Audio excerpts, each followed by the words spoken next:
most anticipated EA games of the year definitely got the EA treatment. Okay, once again, looking past all the glitches and breakdowns and stuff like that I feel like we just should assume is gonna be part of an EA game now. Let's talk about Jedi Survivor, the sequel to Jedi Fallen Order.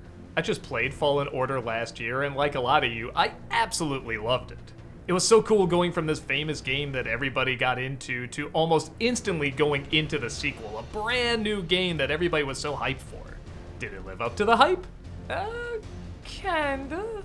This is another one of those interesting scenarios where part of the game, the part you would hope would be the best, is actually really good, but then another element of gaming that's been evolving more and more over the years that used to not matter is kind of underwhelming. Cal is back, played again by Cameron Monaghan, but his usual band of misfits aren't with him. He's teamed up with a different band of misfits who are trying to get under the Empire's skin, stopping all sorts of evil plans when suddenly they discover a hidden world that could be a refuge for the few surviving Jedi. That sends Cal on a journey not only to find the entrance to this world, but also the history of what led to its discovery. And also, of course, a reason to get the band back together, man! Okay, so like I said, one part of this game really works and the other isn't awful, it's just not that great. And the part of the game that works is, well, the gameplay. This isn't like a Kingdom Hearts game where everything you learned in the last game is suddenly gone and you have to get it all back. Every single move that you got from the previous one is still here, and it's taught to you again in the beginning, and my god, it feels so good to have these moves throughout the entire game. I really cannot emphasize how refreshing it was to use these moves that you learned at the end of the last one and you get to keep them. You worked hard to get those moves, you worked hard to get these powers, and by god, starting out with them, knowing you're only gonna add more on top of this, was such a good feeling. The combat is so satisfying. My personal favorite is you get to work in a blaster with the lightsaber, and you don't have to keep that. Again, you can do other versions like the double saber or two sabers or whatever.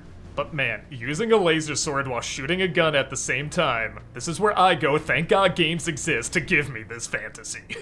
This time around, I played on normal mode, and it was very appropriately named. I felt like I got just the right amount of challenge without it feeling impossible or too easy. The puzzles, which once again are not my strong point, still always felt achievable, and it's the same with the boss battles. I can't really think of any bosses where I would just shout, no, this is impossible, this is way too hard, this is just dumb. It always felt like I could do it, and yeah, eventually I would. Even some of these side missions that would have bosses that just felt impossibly hard, like this Rancor. I don't even know how many times I tried to defeat this thing, but there was always something calling me back saying, I can do this, I just gotta figure out the strategy, and I like a game that does that. There's definitely games that make something stupidly hard, like just clearly unfair hard, but these scenarios always left open that little bit of hope that I could get through it, enough where it always called me back, and like I said, I would eventually find a way.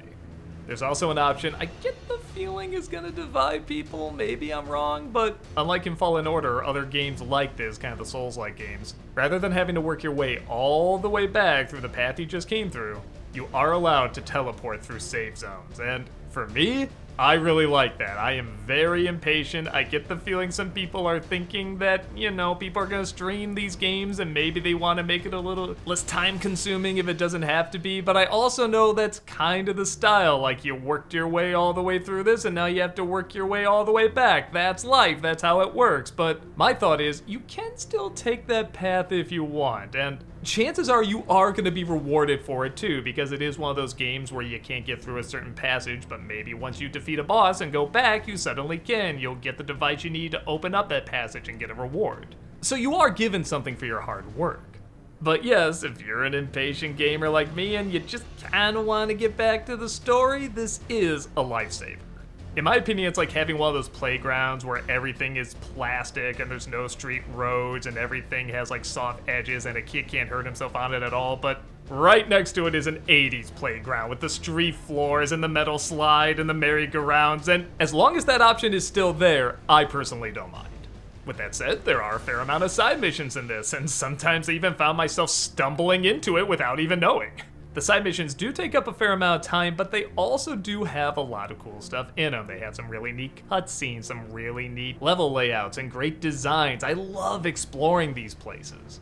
I'm not even that big an explorer when it comes to these games, but this is one of the few times where I kind of said, I feel a little bad skipping this side mission and just going back to the story because I kind of want to see where it was going to take me.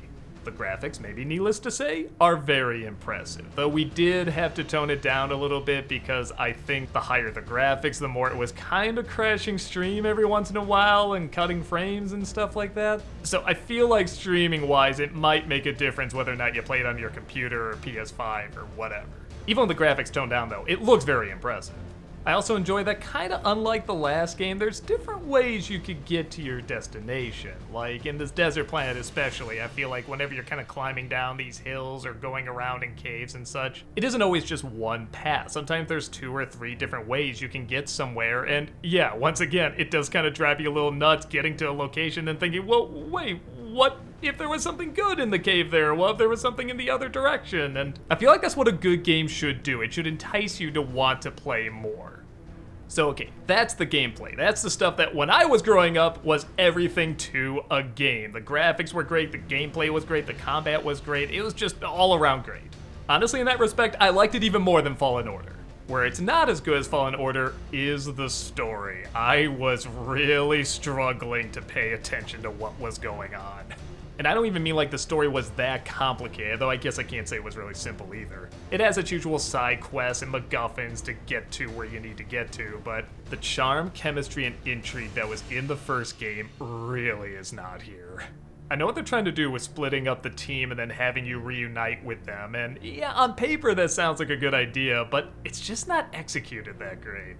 Honestly, the best example of this is right at the beginning. Literally, you are seen captured, and it's kind of like, okay, well, where's this gonna go? You have a little bit of an idea, but what are they gonna do with this? Man, they just keep you in cuffs for a long time. And there's a lot of really pointless exposition and dialogue and story that doesn't really go anywhere, and then when you're introduced to the new band of misfits that apparently you're teamed up with, don't you kinda know what's gonna happen to them? This is one of the most predictable Star Wars stories. Literally, if you watch my stream, I am bragging about what choices I know certain characters are going to make. I mean, like, literally at their introduction. Which wouldn't be so bad if there were other elements to the story and characters that made them interesting, but you take way too long to reunite with your old crew members, and when you do, it's surprisingly anticlimactic. Grease was the only one where I felt a little bit of that sentimental side come out again. Like, it was kind of cool to see him and hear his one-liners and his kind of complaining and everything. It was a good feeling. But meeting up with Seer, it's almost like meeting up with any other character. Like, it is just so empty.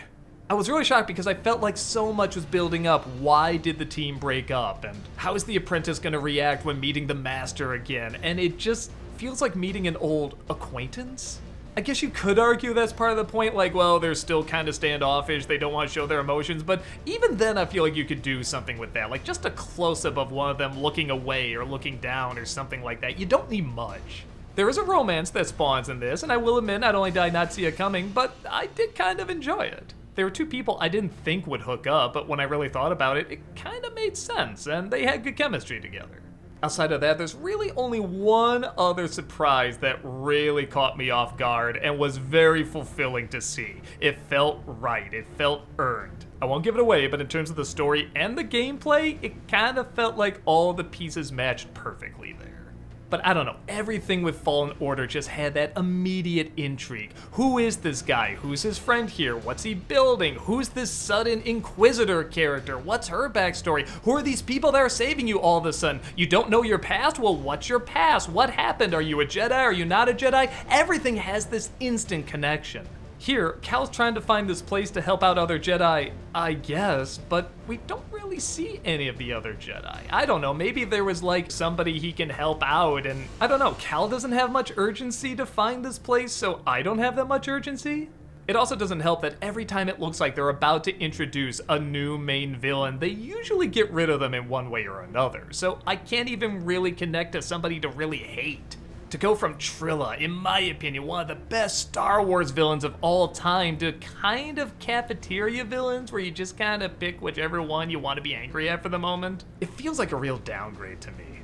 But I'll admit the story isn't awful. There's nothing that happens in it that got me angry or shocked that they made this certain choice. It just feels very standard, which even then wouldn't bother me too much if there was more intrigue to it, and there really wasn't.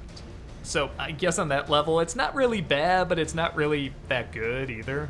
But once again, we live in kind of an interesting time with games when it comes to that respect, because the gameplay is really great.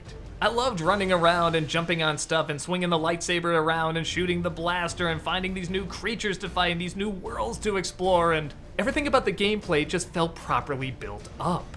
The controls were better, the scenarios were better, the enemies were better.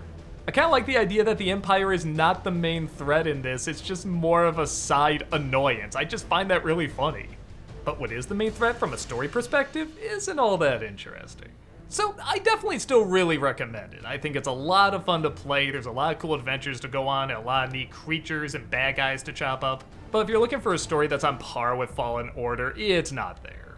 You might get some neat lore if you're like a die-hard Star Wars fan and just want to learn everything there is about this universe. But that really is more what it feels like, dispensing information rather than an emotional story. So, if you want to return to a galaxy far, far away with some really kick-ass moves, this is the game for you. But if you're looking for a narrative that's on par with the previous game, then the is strong with this one.